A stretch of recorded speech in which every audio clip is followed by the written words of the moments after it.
As above, so below. Have you ever heard that sentence uttered before? Yep, many times. I've heard it, but I'm not exactly sure what it all means or what it's all about. So I found this video on it done by the Eye of Wisdom, and I thought it might be good to take a look at. Well, just so you know, what it does mean is that what happens at the minute happens in the macro. What happens on small scale is reflected in what happens large scale. All right. So the functions of the body and the functions of molecules, all the way down to the tiniest thing you can imagine, is reflected in what happens in the galaxy, in the universe. What happens on things on Earth is reflected in what happens in the heavens. What happens inside your own self, the processes of your own mind, are reflected in what happens in a societal sense. Okay, well, we'll see if Eye of Wisdom agrees with your definition. And vice versa. And vice versa. So just because you're arriving at some conclusion doesn't mean that there aren't many others arriving at the same conclusion. Okay. As everything works together as one thing. All right. Well, let's take a look at this. Dive on in.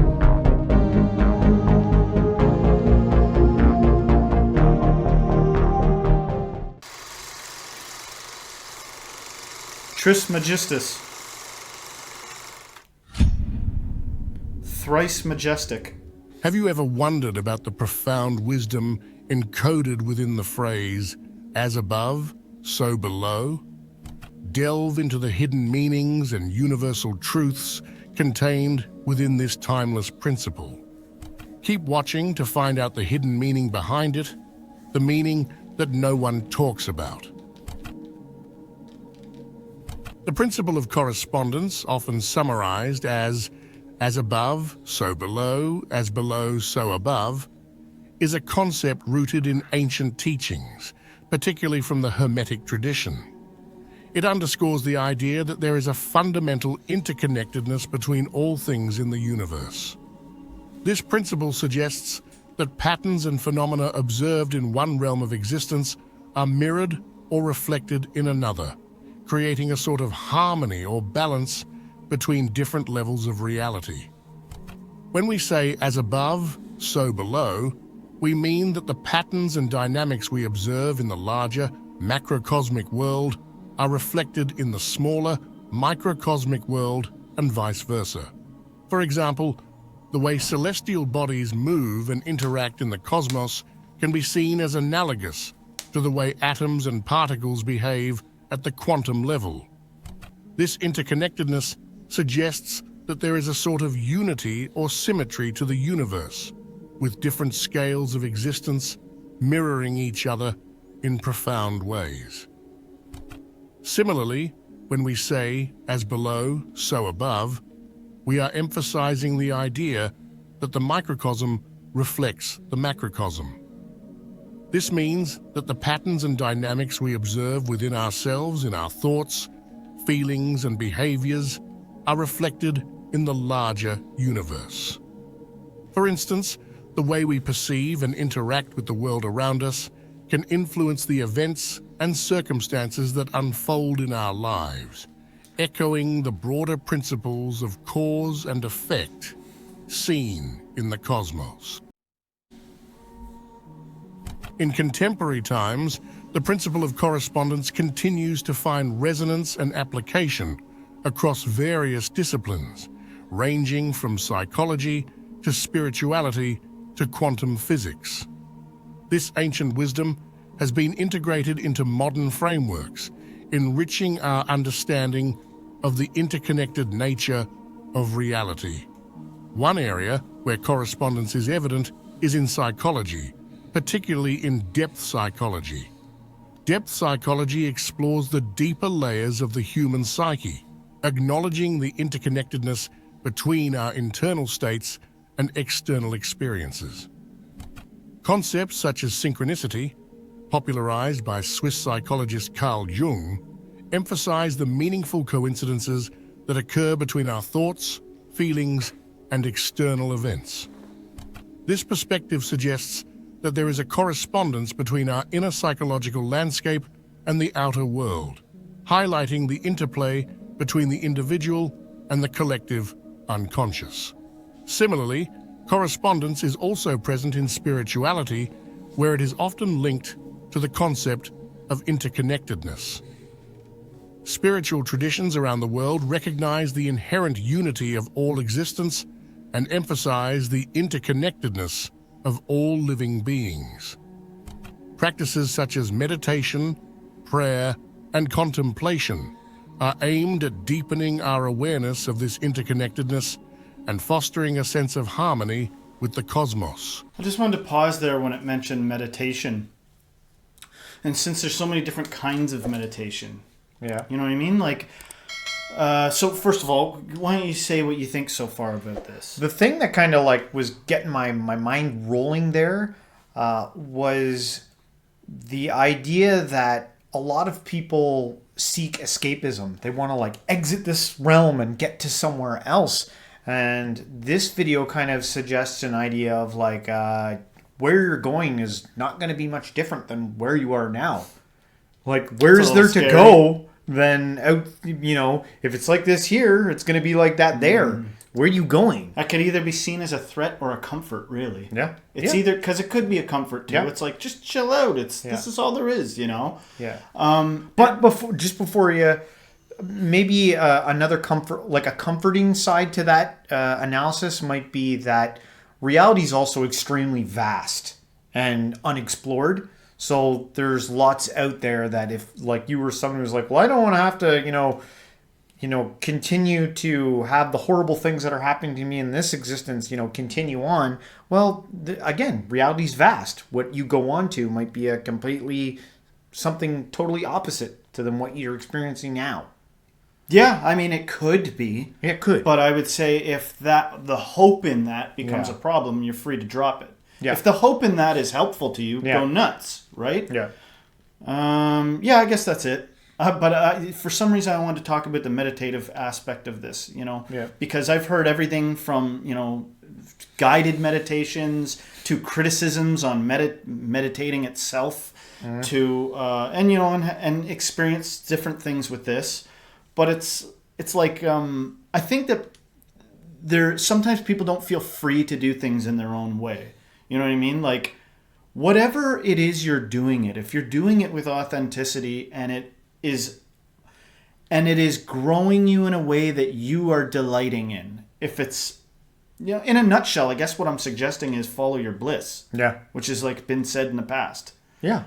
But I just don't know how to go beyond, you know, make that sound as significant as I mean it to sound. Well, a lot of times I think when people think of spiritual practices, they get really hooked onto an idea of how it should be. And then they commit to like doing it that way, when it might actually be a detriment or might not be what you need right now at that time in your life. And don't feel like you have to get stuck, you know, committed, or do it. You know, you've got the choice. You are the authority on, you know, whether or not you need these things. But like I would say, listen to that internal dialogue. What's going on inside of me? Like, you know, I've gone through phases where like all I do is meditate, and then I'm like, I'm months off, don't meditate. Yeah, you know. So it like, and you can oscillate. In one sense, the whole concept of this as above, so below, and vice versa. In one sense, it's like, it can be interesting to entertain that as like, this is all a dream. And, you know, why would I even be surprised at synchronicity? Why would I be surprised that there are telepaths out there and all kinds of strange claims and seen miraculous things happen? Because this is a dream. Anything is possible. Yeah. But in another sense, it doesn't always feel that way. It does feel sometimes like you're separate, you know, and if you don't watch your step, bad things will happen, of course. Yeah. You know, it sounds like duh, but it's not, because it is possible to allow yourself to enter into a state of being, of really getting a sense of unity with the things around you, to step into a unity with everything else, and to start getting glimpses of like the type of stuff, all those spiritual whack jobs we're talking about, and like there's a truth to this. Holy smokes, and the universe is guiding me, and I'm in the river of consciousness. Yeah. But when that's not the case, and everything is separate, and you even feel sort of alienated from reality, what then? Then be authentically that then. You know, then obviously there's some lessons to be learned from that standpoint too. The principle of polarity is another fundamental concept closely related to correspondence. It suggests that within the universe, there exist complementary pairs of opposites that are interconnected and interdependent. Rather than seeing these opposites as separate and conflicting, the principle of polarity invites us to recognize them as two sides of the same coin, each necessary for the existence of the other. In essence, polarity teaches us that light cannot exist without darkness, joy without sorrow, or love without fear. These opposites are not independent of each other, but are instead part of a greater whole, wherein one cannot fully be understood without the presence of the other. For example, we cannot fully appreciate the concept of hot without understanding cold, as they define each other in relation to their opposites. Embracing the principle of polarity can help us transcend dualistic thinking, which tends to categorize things into rigid binaries of good or bad, right or wrong. Instead, it encourages us to see the interconnectedness and interdependence of seemingly opposing forces. By embracing both ends of the polarity spectrum, we gain a more holistic perspective of reality and can navigate life with greater balance and harmony. At the heart of the principle of correspondence lies the profound understanding that all life forms, from the tiniest microorganisms to the vast expanses of celestial bodies, are interconnected in a grand web of existence. This interconnectedness transcends individual boundaries and extends across the entire cosmos, weaving together the fabric of reality in intricate patterns. Consider the analogy of a spider's web. Each strand is connected to every other strand, forming a delicate yet resilient structure. Similarly, every living being is intricately connected to every other living being, sharing in the collective tapestry of life. This interconnectedness manifests in myriad ways, from the exchange of nutrients between plants and animals to the gravitational interactions between celestial bodies. When we recognize the interconnectedness of all life, we begin to see ourselves not as isolated individuals, but as integral parts of a larger whole. Every thought we think, every action we take, has ripple effects that reverberate throughout the interconnected web of existence. This awareness fosters a deeper sense of reverence and respect for all living beings, as we come to understand that we are not separate from nature, but rather an integral part of it. While the principle of correspondence offers profound insights into the interconnected nature of reality, it is not without its challenges and misconceptions. Understanding and navigating these hurdles is essential for effectively applying correspondence principles in our lives. One common misunderstanding regarding correspondence is the tendency to oversimplify it as merely the law of attraction or a passive form of manifestation. While there may be overlap between these concepts, correspondence encompasses a broader understanding of the interconnectedness of all things. A lot of what is being said here sounds like not judging, surrendering to what is, and it feels like that's the opposite of what is going on in waking reality. I feel that most people, they feel like they're on a mission to snuff out all the things that they deem as bad. And maybe it is that resistance to all that that is causing a lot of the suffering. But you are free. You are free to be exactly what you want to be. yeah, If you want to sit there and judge people, you're free to. If Yeah. you want to go get violent, you're actually free to it. yeah, They have, in the past they have said, awaken, attain enlightenment. I say unto thee, attain asleepement. It's just as good. term. It's just as good. Feel free to be the antithesis of all these people that you seek so hard to emulate and imitate. But if you feel like emulating and imitating, go nuts. You are free. Do what thou wilt. I can't believe how often I cite, what's his name? The evil man, the big Aleister Crowley? Aleister Crowley, Oh, because it says so much. Do what thou wilt. You're gonna anyway. You're Yeah. already gonna do what Yeah. you can. Well, I can see someone like screaming from the rafters, like, "Do you not want me to fight to save people and fight to?" No, that's not what this is saying. I know that I can't stop you. Is Yeah, what yeah. I know.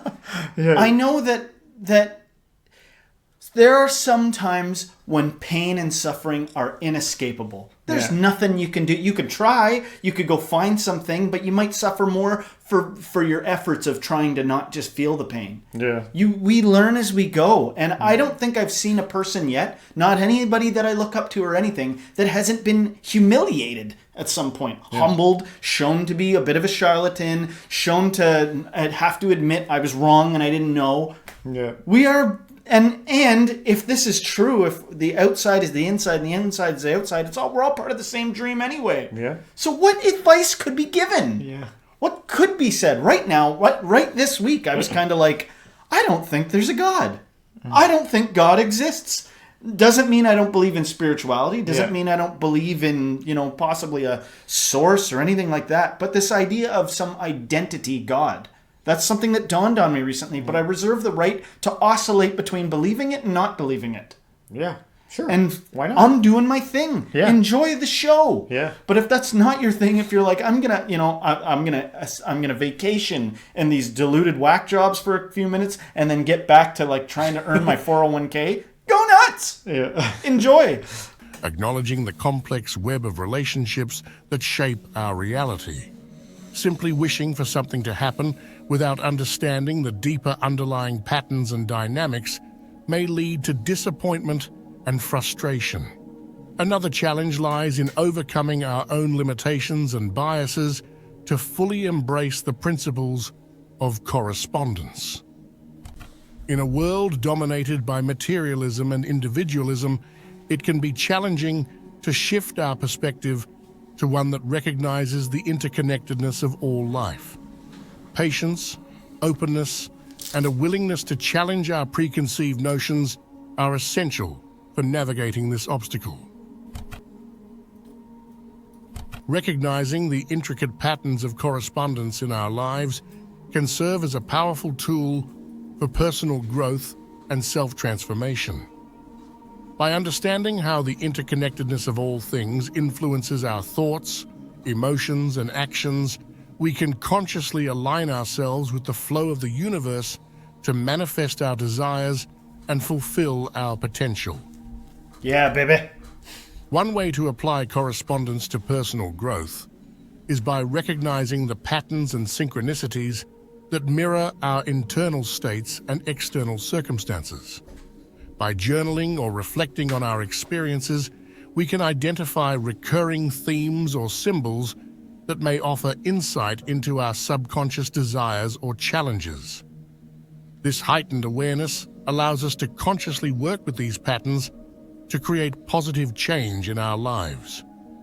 Practices such as meditation and visualization can also be powerful tools for harmonizing our internal states with our desired outcomes. By quieting the mind and tuning into the deeper rhythms of existence, we can cultivate a sense of inner peace and clarity that allows us to manifest our intentions with greater ease. Visualizing our goals as already accomplished can help to align our thoughts and emotions with the corresponding energies needed to bring them into reality. This is good advice here. Yeah, yeah. Like, this is good quality video, good channel. We'll have a link to Yeah, this yeah, actual yeah. channel in the thing. all the stuff that we've covered on this is impressive. Yeah.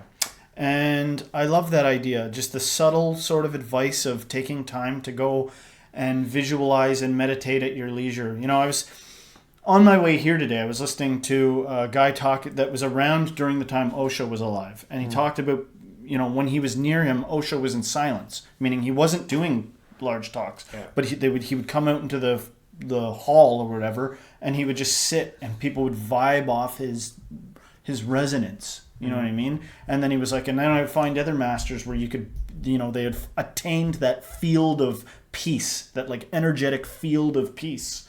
And he would be around them, and he's like, and eventually I discovered it within myself. And I'm like, that's great. You know, it also could be utter hokum, but that's great if it's true. But one thing is, if you can do it on your own. Some people, the answer is no, I can't. I got too many demons and it's hell in the inside. I have to live my life in complete distraction. I'm not talking to that person. Yeah. Talking to the person that's actually got it together enough that they can like be peaceful and do that stuff. Visualize and meditate and visualize and manifest and law of attraction-y type stuff. That's great if you can do that. You know, it would be awesome if there was somebody that you ever ran into that created a field of peace. But the point is this. We could come on here and sit like that. It wouldn't be appropriate to come in here and sit fucking silently. Yeah. That everything in its proper place. Yeah. You know? So I hope that some of these people that have like, you know, committed themselves to being always in peace can switch characters if the time came. Can you imagine, like, you know, like, we're in a hurry, let's go. And it was like, but that doesn't align with this peaceful character that I've like started pretending as. You'd be like, you suck, man. Like, you know, get excited. You know what I'm saying? I guess I could definitely be frustrating if you're trying to accomplish something and you required hustle. Yeah, like, but it's just not even fitting. It's not even fair. Yeah. You know, like, imagine taking that pompous, arrogant, peaceful attitude somewhere where it doesn't fit. People would be like, we have to tease you till you snap out of it. Yeah. You know? But people want to believe so hard that there's like, no, there's a way to get there where it's the real deal and blah, blah, blah. Are you sure? Yeah. Are you sure there's not all kinds of other usually prep that goes into anyone it? who can do that for a significant amount of time usually like accumulates an army, and you have to get past the army before you can perturb the leader. When did they get the army going? Do some research, and then you find out they got the army when they were, you know, for some other reason. You know, by the time you're ready to they just want to see your face, a live feed of your face. Some other thing has been offered prior. Even Jesus fed the people with fishes and loaves before they listened to a darn word he had to say. Yep. Correct? Correct. So I just wanted to spit out all that ranting, you know, and point out that this is great. This is all great advice. This is brilliant. Just as the principle of correspondence illuminates the interconnectedness of all things in the universe, it also sheds light on the dynamics of interpersonal relationships. By understanding and applying correspondence principles in our interactions with others, we can foster deeper connections, mutual understanding, and overall well-being. At its core, correspondence in relationships emphasizes empathy, compassion, and self-reflection. When we recognize the interconnectedness of all beings, we understand that the thoughts, feelings, and experiences of others are intimately linked to our own. This awareness cultivates empathy, allowing us to truly understand and resonate with the joys and struggles of those around us. Effective communication is essential for applying correspondence principles in relationships. By actively listening to others without judgment or interruption, we create space for understanding and connection to flourish. Empathetic listening allows us to attune to the needs and perspectives of others, strengthening the bonds of trust and mutual respect. Mastering the principle of correspondence in our daily lives involves cultivating mindfulness, awareness, and intentionality in our thoughts, actions, and interactions. By aligning ourselves with the interconnectedness of all things, we can navigate life's challenges with grace and purpose, creating positive outcomes and deepening our connection to the universe. One of the key practices for mastering correspondence in daily life is mindfulness. By bringing our attention to the present moment and observing our thoughts, emotions, and sensations without judgment, we can cultivate a deeper awareness of the interconnected web of existence.